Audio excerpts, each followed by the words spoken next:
샬롬 할렐루야. 요한계시록 3장 1절에서 6절입니다. 사대 교회의 사자에게 편지하라. 하나님의 일곱 영과 일곱 별을 가지신 이가 이르시되 내가 네 행위를 아노니 네가 살았다 하는 이름은 가졌으나 죽은 자로다. 너는 일깨어 그 남은 바 죽게 된 것을 굳건하게 하라. 내 하나님 앞에 네 행위에 온전한 것을 찾지 못하였노니 그러므로 네가 어떻게 받았으며 어떻게 들었는지 생각하고 지켜 회개하라. 만일 일깨지 아니하면 내가 도둑같이 이르리니 어느 때에 네게 이르는지 네가 알지 못하리라. 그러나 그 사대에 그 옷을 더럽히지 아니한 자 몇 명이 네게 있어 흰옷을 입고 나와 함께 다니리니 그들은 합당한 자인 연고라. 이기는 자는 이와 같이 흰옷을 입을 것이요 내가 그 이름을 생명책에서 결코 지우지 아니하고 그 이름을 내 아버지 앞과 그의 천사들 앞에서 시인하리라.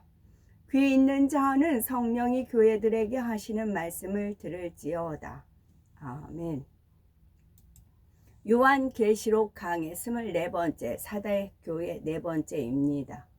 베드로전서 1장 23절에 보면 너희가 거듭난 것이 썩어질 씨로 된 것이 아니요 썩지 아니할 씨로 된 것이니 하나님의 살아있고 항상 있는 말씀으로 되었느니라 말씀하고 있습니다.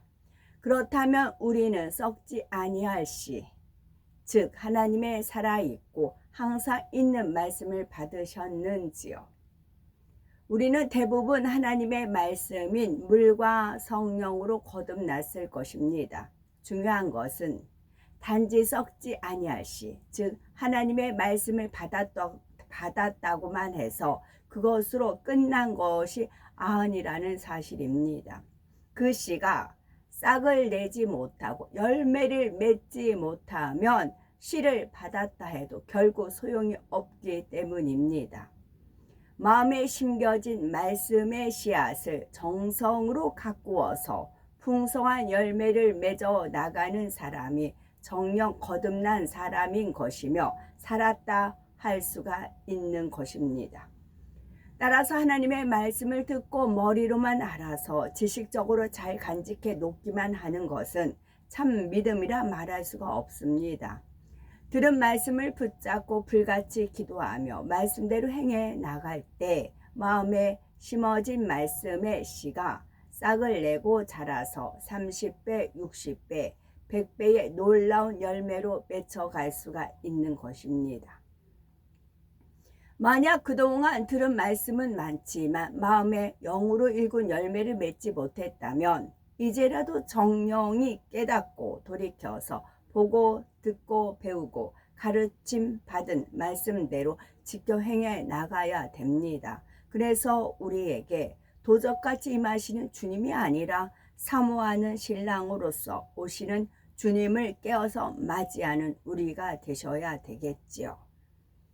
때로는 직분이 있고 믿음도 있어 보이는 사람이라 해도 실상은 죽은 믿음을 가진 경우가 있습니다. 가룟 유다는 겉으로 보기에는 예수님의 제자로서 인정받을 만한 위치에 있는 사람이었지만 받은 은혜를 저버리고 예수님을 파하는 큰 죄로 인해 결국 사망에 이르렀지요. 사울 왕도 한때는 하나님의 인정을 받아 이스라엘의 왕으로 세움을 받았지만 그 마음이 점점 높아져서 하나님의 뜻을 거역해 나가니 마침내 사망의 길로 갔던 것을 봅니다. 그러므로 신앙의 기준은 사람의 겉모습이나 어떤 직분에 있는 것이 아닙니다.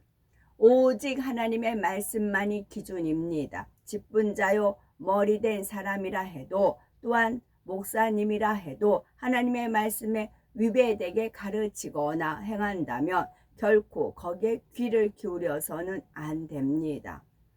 정말 중요한 것은 가르치는 위치에 있느냐 하는 것이 아니라 가르치는 사람이 진정 그 말씀을 지켜 행하고 있는가 하는 점이지요.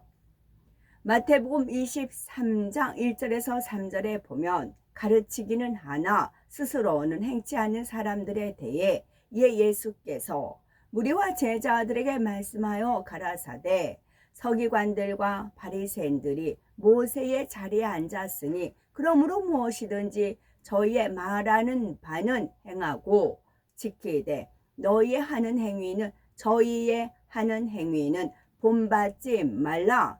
저희는 말만 하고 행치 아니하며 하셨습니다. 또한 마태복음 5장 19절에 그러므로 누구든지 이 계명 중에 지극히 작은 것 하나라도 버리고 또 그같이 사람을 가르치는 자는 천국에서 지극히 작다 일컬음을 받을 것이요 누구든지 이를 행하며 가르치는 자는 천국에서 크다 일컬음을 받으리라 말씀합니다. 우리는 작은 것 하나를 가르치더라도 그것을 나 자신이 먼저 행하는 것이 정말 중요하다는 사실을 알아야 합니다. 이렇게 하나하나 행하여 온전한 행위를 이룰 때 그런 사람이 장차 하늘나라에서도 크다 일컬음을 받는 것이며 이 땅에서도 따르는 말씀의 권세로서 많은 사람들을 변화시키는 큰 자가 되는 것입니다. 하나님을 믿는다 하고 주여 주여 하지만 말씀 안에 살지 못함으로 결국 행함이 없는 죽은 믿음을 가졌던 사대 교회는 살았다 하는 이름은 가졌으나 죽은 자라는 엄한 책망의 말씀을 들었습니다. 그동안 가르침 받고 들은 바를 생각하고 지켜 회개하라는 말씀을 듣지요. 이러한 사대 교회의 성부 전부가 믿음을 가진 것은 아니었습니다. 그러나 사대의 그 옷을 더럽히지 아니한 자 몇 명이 네게 있어 흰 옷을 입고 나와 함께 다니리니 그들은 합당한 자인 연고라 하였지요. 4절에 그러나 사대의 그 옷을 더럽히지 아니한 자 몇 명이 네게 있어 흰 옷을 입고 나와 함께 다니리니 그들은 합당한 자인 연고라 했습니다. 물론 몇 명이라 하신 대로 이 말씀은 사대 교회 성도들 중에 극히 일부에게만 해당되는 말씀이지만 그래도 그들 안에는 믿음을 지키며 옷을 더럽히지 않은 성도들이 있었던 것입니다. 옷을 더럽히지 않았다는 것은 무슨 뜻일까요? 옷은 사람의 마음을 뜻합니다. 따라서 옷을 더럽히지 않았다라는 말씀은 결국 마음을 더럽히지 않았다라는 뜻이지요. 이는 곧 진리 안에서 믿음을 가지고 말씀대로 지켜 행하며 살아가므로 그 마음이 세상의 죄와 악으로 더럽혀지지 않았다는 의미입니다. 또한 열심히 죄를 피 흘리기까지 싸워 버려나감으로써 진리를 알기 전에 더럽혀졌던 마음을 깨끗하게 하는 것이요. 이렇게 해서 깨끗해진 마음에 다시는 비진리와 더러운 죄악을 묻히지 않는다는 의미입니다.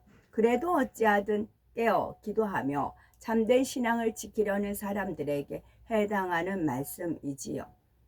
설령 소경이 소경을 인도하여 둘 다 구덩이에 빠질 수밖에 없는 상황에서도 스스로 양심의 소리를 들으므로 하나님께서 원하시는 바를 이루려는 성도들이 사대 교회 안에도 있었던 것입니다. 이러한 사람들에게 주님께서는 흰옷을 입고 나와 즉 주님과 함께 다니리니 하십니다. 그러시면서 그들은 합당한 자인 연고라 하시었지요.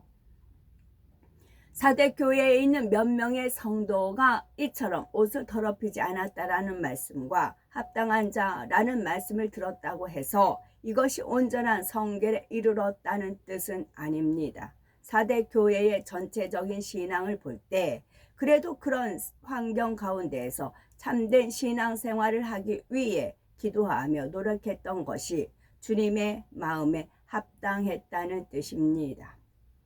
대부분이 죽은 믿음을 가진 사대 교회 안에서 이처럼 믿음을 지키며 말씀 안에 살아감으로써 주님으로부터 합당하다는 인정을 받은 사람들이라면 그래도 그들의 신앙이 좋았음을 알 수가 있습니다. 신앙생활 하기가 쉽지 않은 상황에 있던 사대에서 그것도 주변에는 온통 세상에 물들고 세상과 짝하는 성도들 뿐인데도 그 안에서 신앙을 지킨다는 것이 쉽지 않지요. 이러한 상황에서도 신앙을 굳게 지키며 나간다는 것은 참으로 큰 축복입니다. 예를 들어서 어떤 분은 신앙생활을 하면서 가정과 가족들로부터 핍박을 받는 경우가 있습니다. 그러면서 나는 왜 이렇게 힘들게 신앙생활을 해야 하나? 나도 남들처럼 가족과 함께 편하게 신앙생활하면 좋을 텐데 생각할 수도 있습니다. 이런 경우 물론 가정이 온전히 복음화되어서 모두가 함께 신앙생활을 할 수 있다면 이는 참으로 복된 일일 것입니다. 그러나 그렇지 못한다 할지라도 이 역시 자신에게 축복이라는 사실을 알아야 합니다. 하나님께서는 사람마다 각기 마음밭과 그릇에 따라 연단을 다르게 해 나가시는데 그러면서 그 연단을 통해 부족한 분야를 채우며 영혼이 잘 되는 축복으로 인도해 가시지요. 가족의 핍박 가운데서 신앙생활 하는 사람 역시 비록 당장에는 힘들고 고통스럽게 느껴질지 모르지만 그것을 통해 더욱 깨어 기도하게 됩니다. 또한 인내를 배우게 되지요. 그러면서 가족을 위해서 간절히 기도하는 가운데 가족에 대한 영적인 사랑이 자라나게 됩니다. 가족을 육의 부모와 형제로 본다면 자신을 핍박하는 것이 서운하게 여겨질 수도 있고 때로는 미운 감정이 생길 수도 있겠지만 영적인 사랑을 가지게 된다면 어떠한 상황에서도 감사할 수가 있고 가족들 또한 영혼으로 대할 수가 있는 것입니다.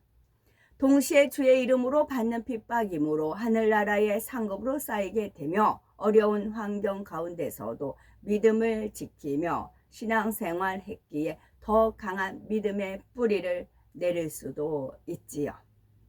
이와 마찬가지로 사대교회에도 그곳을 더럽히지 않았던 몇몇 사람들은 신앙을 지키기 위해 다른 곳에서 편하게 신앙생활하는 사람들보다도 더 뜨겁게 기도했을 것이고 삶과 자신을 지키기 위해서도 더 노력했을 것입니다. 그 결과 주님 앞에서 인정받는 합당한 자가 될 수 있었던 것이지요. 우리 주변에 핍박이나 어려운 환경이 당장 보기에는 힘들게 여겨질지 몰라도 이것이 결과적으로는 우리에게 영적인 축복을 가져다 준다는 사실을 믿음의 눈으로 바라보며 감사할 수 있어야 되겠습니다. 저가 이제 주님께서 종종 이렇게 저한테 주시는 말씀이 그거예요. 남편이 이렇게 잘하는 남편이 있잖아요. 정말 떠받들고 존경할 수 있는 그런 남편이 있고 남편으로 만족하고 하면은 나를 그만큼 바라보았겠느냐 그러실 때가 있으셨어요. 오직 거기에 족하게 살았겠죠. 니나노 하면서 살았겠죠. 그러면 주님을 그렇게 간절하게 찾지 않았겠고 천국에 정말 목이 매달 갈증을 느끼면서 천국에 대한 소망이 없었겠고 그랬겠죠. 이 땅에서 만족한 삶을 살았다면. 그런데 결코 주저앉지 않게끔 모든 상황, 여건, 환경들을 만들어 가셨죠. 그래서 오로지 주님만 바라보게 했고, 이제 죄 때문에 이렇게 이제 뱀은 흙을 먹을지라 했잖아요. 그러니까 계속 신우들 셋넷 그 10,000원만 내면 적게 나온 그런 기도원을 가가지고 말씀 받아가지고 그 말씀 가지고 나한테 공격하고 그랬잖아요. 그랬기 때문에 그런 여건이 있기 때문에 더 주님을 바라봤고 하나님을 찾았고 그래서 하나님을 만나고 그런 은혜가 있었던 것입니다. 그래서 합력하여 선인 것이죠. 사대교회 안에서 주님으로부터 합당한 자라는 인정을 받은 사람들도 바로 이러한 믿음으로 달려갔기에 흰옷을 입고 주님과 함께 다닐 수 있는 축복을 받았다는 사실입니다. 하지만 우리가 주님과 함께하는 것과 동행하는 것과는 다르다는 사실을 알아야 합니다. 우리가 장차 천국의 어느 처소에 들어가더라도 주님께서는 천국에 어디든지 가실 수 있기 때문에 우리가 주님과 함께하는 것은 가능합니다. 설령 낙원에 있다 해도 때때로 주님께서 오셔서 함께할 수 있는 시간을 가질 수가 있지요. 물론 주님께서 낙원에 오셨다고 해서 낙원에 사는 영혼들이 주님 앞에 나와 얼굴을 마주 대하고 대화를 하거나 자유롭게 거닐 수 있는 것은 아니지만 분명 주님께서는 낙원의 백성들과도 함께해 주시지요. 하지만 주님과 동행하는 것은 이런 것과는 다릅니다. 3,000층 이상, 좀 더 엄밀하게 말하자면 새 예루살렘에 거하는 백성만이 진정한 의미에서 주님과 동행할 수가 있습니다. 동행이란 무엇입니까? 언제 어디든 함께하는 것을 말하지요. 따라서 주님과 확실히 동행할 수 있으려면 새 예루살렘에 거하실 수 있는 자격을 갖추어야 자유롭게 마주 대하고 대화도 하며 함께 거닐 수도 있는 것입니다. 이처럼 영원한 천국에서 주님과 동행하기 위해서는 이 땅에서도 주님과 동행하기에 합당한 자격을 갖추어야 합니다. 주님께서는 진리 안에 살아가는 하나님의 자녀들과는 물론 함께 해주시지만 그 중에서도 하나님을 지극히 사랑하여 악은 모든 모양이라도 버리고 성결된 사람과는 동행해 주시지요. 주님께서 함께해 주시는 것과 동행해 주시는 것과는 엄청난 차이가 있음을 천국의 모습을 통해서 말씀드렸지만 이 땅에서도 그 차이가 분명합니다.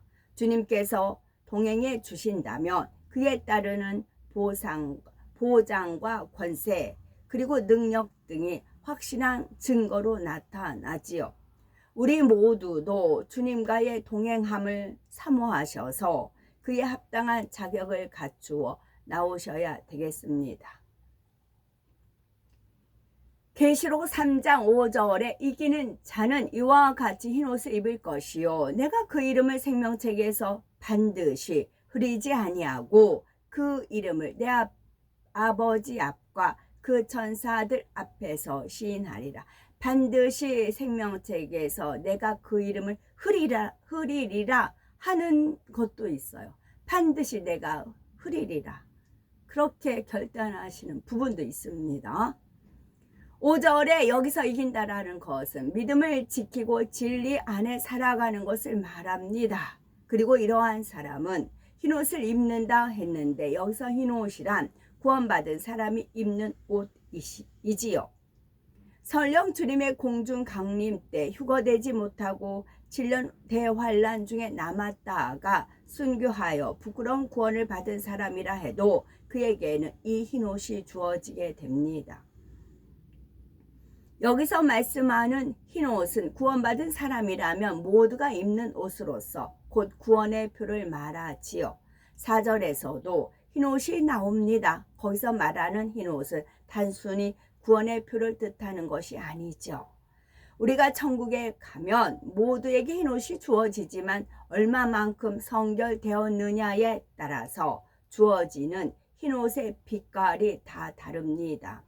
하나님 앞에 더욱 합한 사람일수록 더 밝은 빛의 흰옷을 받게 되는 것이지요. 천국에서는 상대의 입은 옷만 보아도 저가 이 땅에서 경작받을 때 얼마큼 주님을 닮았는가를 알 수가 있습니다. 또한 옷에 다는 각종 장식들을 통해서 이 땅에서 쌓은 상급에 대해서도 알 수가 있습니다. 행한 대로 갚아주시는 공의 하나님께서는 이 땅에서의 각 사람의 행위에 따라 그 상급에 맞는 아름다운 장식들을 내려주시기 때문입니다. 우리도 장차 천국에서 내 자신이 입게 될 찬란한 빛의 흰옷을 머릿속에 생각해 보시고 그 빛난 옷을 입고 주님과 동행하기 위해서 지금 내가 어떻게 해 나가야 하는지 대해서도 다시 한번 생각해 보시고 다짐하실 수 있는 우리가 됐으면 좋겠고 5절에 보니 내가 그 이름을 생명책에서 반드시 흐리지 아니하고 했습니다. 사람의 눈에 보이는 육의 생명이 있다고 해서 진정 살아있는 것은 아닙니다. 아담의 범죄로 인해 죽었던 영이 살아나야 진정한 생명이 있는 것이지요. 주님을 영접하지 않고 어둠 가운데 거하며 마귀의 자녀로 있는 사람은 영이 죽어 있기 때문에 결국 죽어서도 영원한 사망인 지옥으로 갑니다. 그러나 예수 그리스도를 영접하고 성령을 받으면 죽었던 영이 살아나 영원한 생명을 얻게 되며 그 이름이 하늘나라 생명책에 기록이 됩니다. 이 생명책에 이름이 기록된 사람만이 구원에 이를 수가 있는 것이지요. 계시록 20장 15절에도 누구든지 생명책에 기록되지 못한 자는 불못에 던지우더라 말씀하고 계십니다. 이 말씀은 지금 현재 내 이름이 생명책에 기록되어 있다고 해서 구원이 보장되어 있다는 뜻은 아닙니다. 바로 백보자 대심판 때에 재판장 되시는 하나님께서 생명책을 펴셨을 때 그곳에 이름이 기록되어 있어야 구원에 이르게 되지요. 그 이름을 생명책에서 반드시 흐리지 않으시겠다라는 말씀은 우리가 역으로 생각해 보면 그 이름이 생명책에서 흐려질 수도 있다는 뜻이 담겨 있음을 알 수가 있습니다. 즉, 한 번 생명책에 이름이 기록되었다 해도 흐려질 수가 있다는 뜻이지요. 예를 들어서 아이가 태어나서 호적에 올렸는데 그 아이가 얼마 안 돼서 죽었다고 하면 어떻게 됩니까? 호적에서 그 이름이 지워지게 되지요.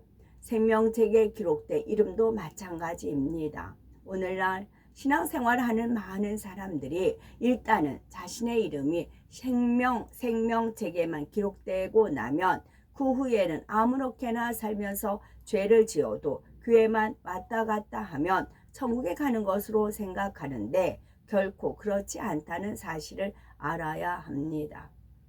이것은 하나님의 말씀입니다. 생명책에 이름이 기록되는 그때부터 영생을 얻기 위한 길로 들어선 것이지만 그 이후에 언제라도 그 영생의 길에서 이탈되면 나중에는 성령이 소멸되며 생명책에서도 그 이름이 흐려지게 된다는 사실입니다. 데살로니가 전서 5장 19절에 성령을 소멸치 말며 말씀했는데 이는 성령이 소멸될 수도 있으니 그렇게 되지 않도록 주의하라는 경계의 말씀입니다. 또한 출애굽기 32장 33절에는 여호와께서 모세에게 이르시되 누구든지 내게 범죄하면 그는 내가 내 책에서 지워버리리라 말씀하십니다. 즉 생명책에서 이름을 지워버리실 수도 있음을 분명히 말씀하고 있는 것이지요. 고린도전서 15장 2절에도 보면 너희가 만일 나의 전한 그 말을 굳게 지키고 헛되이 믿지 아니하였으면 이로 말미암아 구원을 얻으리라 말씀합니다. 나의 전한 말, 즉 진리의 말씀을 듣는다고 구원 받는 것이 아니라 그 말씀을 굳게 지키고 헛되이 믿지 않았을 때 구원을 얻는다 말씀하고 있습니다.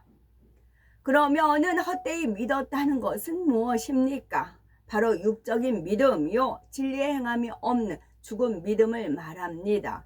교회를 아무리 오래 다니고 성경 말씀을 많이 안다 해도 말씀대로 행하지 않고 여전히 세상 사람과 똑같이 행한다면 그것은 죽은 믿음인 것입니다. 성경에는 현저한 육체의 일을 비롯하여 사망에 이르는 죄에 대해서도 말씀하고 있고 물론 죄는 어떠한 것이든지 짓지 않아야 합니다. 그러나 죄 중에서도 어떤 것은 중심에서 회개하여 사함받을 수 있는 죄가 있는가 하면 어떤 죄는 다시 속지 않은 제사가 없는 경우가 있습니다. 성령 해방 모두 거역 그리고 성령에 참여한 후에 타락함으로 주님을 십자가에 다시 못 박아 현저히 욕보이는 것과 진리를 하는 지식을 받은 후 짐짓 죄를 짓는 것이 사망에 이르는 죄에 해당이 됩니다. 믿는다 하면서도 이런 죄를 행하는 사람 역시 결국 헛되이 믿은 것이 되고 마는 것이지요. 이처럼 성경에는 어떻게 하면 구원을 받는가가 기록되어 있지만 그와 함께 어떻게 하면 사망에 이르는가도 자세히 기록이 되어 있습니다. 따라서 구원이란 어느 한순간에 단번에 결정되는 것이 아니라 주님께서 다시 오시는 그 날까지 진행형이라는 사실을 알아야 합니다. 진행형이었다가 그 순간 주님이 오시고 운명이 가면 결정되죠. 비록 구원의 테두리 안에 들어왔던 사람이라 해도 자신의 자유의지 가운데 선택하여 구원의 테두리를 벗어날 수도 있는 것이고, 지금은 구원의 테두리 밖에 있는 사람이라 해도 어느 순간 구원의 테두리 안으로 들어올 수가 있는 것입니다. 따라서 우리 모두는 일단 생명책에 이름이 기록되었다 하더라도 주님 앞에 서는 그날까지 끊임없이 위로부터 능력을 받아서 믿음이 날로 성장해 가시고 항상 깨어 기도하여 성령의 충만함을 입음으로 세상을 주관하는 원수 마귀 사단과 싸워서 이기고 진리 안에 살아갈 수 있어야 되겠습니다. 5절에 그 이름을 내 아버지 앞과 그 천사들 앞에서 시인하리라 말씀하십니다. 장차 백보자 대심판 때 재판장 되시는 하나님 앞에서 우리는 주님으로부터 이는 하나님의 자녀입니다 라는 시인을 얻어야 구원에 이를 수가 있습니다. 즉 우리에 대해서 주님께서 그는 하나님의 뜻대로 말씀 안에 살았습니다 이렇게 인정해 주실 때라야 하나님께서도 우리를 인정해 주시지요. 그런데 이러한 주님의 시인을 천사들 앞에서도 인정받아야 합니다. 천사들이 우리의 구원을 결정하는 데 있어서 어떤 배심원 같은 역할을 하는 것은 아니지만 천사들의 인정을 받는 것은 매우 중요합니다. 왜 그럴까요? 마태복음 18장 10절에 삼가 이 소자 중에 하나도 없인 여기지 말라 너에게 말하노니 저희 천사들이 하늘에 계신 내 아버지의 얼굴을 항상 배옵느니라 말씀한 대로 이 땅에서 우리의 행함과 생각과 마음까지도 감찰하여 하늘나라에 보고하고 기록하는 천사가 있습니다. 물론 구원받은 하나님의 자녀들을 지키기 위해서 하나님께서 보내주신 천사도 있지만 우리 각자를 감찰하는 사명을 맡은 천사도 있어서 그 천사는 그 누구보다도 우리에 대해서 잘 압니다. 그리고 천사는 영으로 거짓말을 할 수도 없고 한치의 오차도 없이 정확하며 실수가 없지요. 한치의 오차도 없이 정확하며 실수가 없습니다. 이러한 천사에 의해서 기록된 모든 것이 백보자 심판 때에 증거 자료가 되어서 우리를 심판하는 근거가 되는 것입니다. 그러니 천사가 직접 나서서 우리에 대해서 증언하고 인정하는 것이 아니라 해도 천사의 정확한 기록에 의해서 우리가 하나님의 자녀로서 바르게 살았다는 것을 인정받아야 합니다. 이처럼 우리를 가장 가까이에서 관찰함으로 속속들이 다 알고 있는 천사들의 인정이 반드시 필요한 것입니다. 바로 이러한 이유 때문에 주님께서는 그 이름을 내 아버지 앞과 그 천사들 앞에서 시인하리라 말씀하신 것이지요. 계시록 3장 6절에 귀 있는 자는 성령이 교회들에게 하시는 말씀을 들을지어다. 주님께서는 4대 교회에 대해서 다른 교회들과 마찬가지로 귀 있는 자는 성령이 교회들에게 하시는 말씀을 들을지어다 라는 말씀으로 마무리하고 계십니다. 4대 교회 성도들이 지금까지 들은 말씀을 마음에 새기고 변화되기를 바라는 주님의 간절한 마음을 담아서 다시 한번 호소하고 계신 것이지요. 4대 교회는 죽은 믿음을 가진 교회였습니다. 그러므로 이제라도 돌이켜 회개하지 않으면 구원과는 상관이 없는 상태이지요. 하지만 그들은 진리를 듣고 배우기는 했기 때문에 그나마 지식적으로는 진리를 알고 있었습니다. 이제 그 지식적인 믿음을 행함이 있는 삶 믿음으로 바꾸어야 했던 것이지요.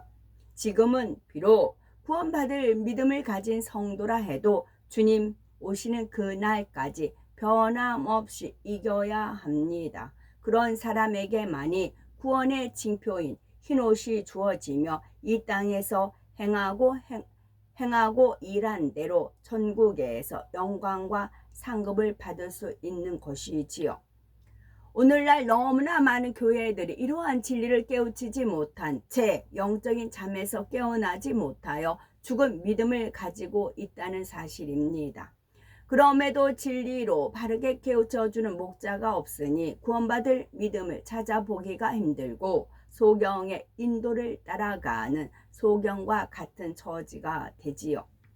그래도 교회마다 몇몇 깨어있는 사람들이 있기에 주님께서는 성령이 교회들에게 하시는 말씀을 들을지어다 말씀하시며 어찌하든 잠자는 영혼들, 죽은 믿음을 가진 영혼들을 깨우기 원하시는 것입니다. 결국 귀 있는 자들은 이 말씀을 듣고 반드시 구원에 이르기를 원하시는 것이며 간절히 아버지 하나님을 사랑하고 주님을 찾으며 진리를 쫓기 원하는 영혼들은 어떻게든 바른 목자를 만나 더 좋은 천국 새 예루살렘까지 이르게 하시기를 원하시지요. 그러므로 우리는 참 생명의 말씀으로 인도받으며 영적인 참 믿음을 가질 수 있는 신앙생활을 한다는 것이 얼마나 복되고 감사한 것인지 다시 한번 깨달으시고 이제는 흠도 티도 점도 없는 주님의 온전한 신부로서 자격을 갖추리라는 간절한 소망 가운데 행해 나가심으로 영원한 천국에서 주님과 항상 동행할 수 있는 복된 우리 모두가 되셨으면 참 좋겠습니다. 아멘. 여기 첫에서 썩어질 너희가 거듭난 것이 썩어질 씨로 된 것이 아니오 썩지 아니할 씨로 된 것이니 하나님의 살아있고 항상 있는 말씀으로 되었느니라 했습니다. 썩지 아니할 씨는 하나님의 살아있고 항상 있는 말씀을 말하지요.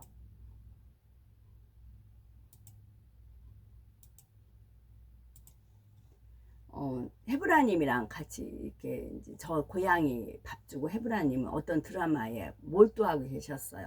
그 드라마는 이산이라는 드라마였어요. 그 정조에 관한 건데 저는 그걸 보려고 했는데 좀 안 봐지더라고요. 그래서 그거는 저는 안 봤고 헤브라님 열심히 봤어요. 저게 뭐가 있어서 저렇게 열심히 보나 그랬어요. 근데 이제 2조 500년 그러잖아요. 그러면 이 시를 이제 왕자들은 그 외자를 썼대잖아요. 이름 한자만 썼다고 해. 승은 이시고 그럼 이름은 산이었어요. 이산 그랬어요. 근데 그게 영 머리에서 지워지지가 않았어요. 헤브라님이 이산이라는 그 드라마를 본 것이 이산이라는 그게 잊혀지지 않고 항상 머릿속에 남아 있었어요. 왜냐면 이걸 풀어야 이제 사그러지고 또 다른 게 이제 연결이 되는가 봐요. 그러던 중에 창세기에 보면은 여자 남자를 창조했다. 하나님의 형상을 닮은 하나님이 자기 형상 곧 하나님의 형상대로 사람을 창조하시되 남자와 여자를 창조하시고 그렇게 있고 그 다음에 창세기 5장 2절에도 남자와 여자를 창조하셨고 그런 표현이 있어요. 그런데 창세기 2장 7절을 보면 여호와 하나님이 땅의 흙으로 사람을 지으시고 생기를 그 코에 불어넣으시니 사람이 생명이 되니라. 또 그런 표현이 있어요. 이것을 제가 이제 히브리어 배우면서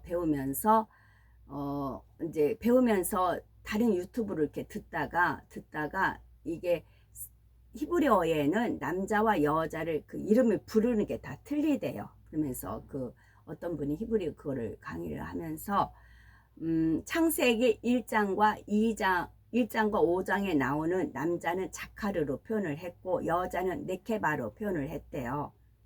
그러니까 남자는 자카르, 여자는 네케바인데, 그런데 창세기 2장 7절은 똑같이 사람인데 이샤와 이슈로 표현을 했대요. 그러니까 남자는 이슈, 여자는 이샤예요. 그렇게 거기는 틀리게 표현을 했대요. 우리는 보통 남자, 여자 그렇게 하나로 이렇게 되어 있잖아요. 같은 사람으로 알잖아요. 근데 아니라는 거예요. 저도 이거를 영어로는 알려주셨어요. 영어로는 알려주셨는데 이거를 이제 그 표면적으로 이렇게 드러나야 되는 거잖아요. 그랬을 때 뭐 자카르 네카바 막 그거를 이제 배우던 중에 다른 유튜브 채널을 보면서 이 말씀이 나오는 거예요. 그러면서 헤브라님이 이산을 봤던 것을 떠올려 주셨어요. 이산. 이 차이는 무엇이냐면 제가 교회가 다 썩어지고 성도들이 썩어지고 아까도 썩어지지 않을 시로 말씀으로 잉태된다 그러잖아요. 그러면은 그래서 제가 그 선생님한테 여쭤봤어요. 자카르 네카바하고 이사하고 이슈는 어떻게 틀리냐 여쭤봤어요. 그랬더니 자카르 네카바는 이제 형상, 그러니까 사람으로 만든 그 형상이고 내용물이 없는 거. 근데 이사 이슈는 그 안에 내용물이 있는 거라는 거예요. 그 말은 무엇이냐면 자카르 네카바는 생기가 코에 하나님께서 생기를 그 코에 불어넣으시니 사람이 생명이 된지라. 생명이 되어 있으면, 영이 살아있으면 이사 이슈 이산이 되는 겁니다. 그러니까 2조 500년이 이시로 해서 이 누구 해서 외자만 썼잖아요. 그리고 이제 성경에부터 이삭이 있잖아요.